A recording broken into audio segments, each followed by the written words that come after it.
Bas tokoro wadhi ene pap kama wang'i weche mag tuke. Tim mar polisi FC oyango kocha margi manyien mabiro tayo gi e season manyien. Gor Lugarusic biro tayo polis manyaka sani pok oloyo tugo moro amora kuom tuke 4 mag lig ma gisegoyo. Telo mar polisi FC owacho ni ne ochuno mondo mi gikaw okang' mapiyo kaluwore gi duoko marach ma polisi FC ochako godo e season manyien ni.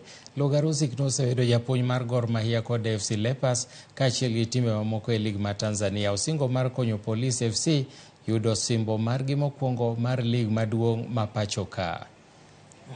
They're going to help me with some informations. Also, I'm going to work with them 1 hour and a half today, 1 hour and a half tomorrow to try to pick up some pieces which we can change in such a short time. And then let's come on Saturday, let's do the job. We are not here for top 4. We are here for top 1. Of course, first game will be a bit, all of us should be a bit nervous until we're gonna know situation a bit deeper and to know better players and everything, but we have to start from the first game. Tuliangalia jinsi tulivyoanza ligi msimu huu, haikuwa inapendeza wengi. Kidogo tulikuwa tunakwama mahali na hatujapata win mpaka sasa katika mechi zile 4 ambazo tumecheza. So kufikiria zaidi tukaona ni muhimu kuinject professionalism katika hiyo team.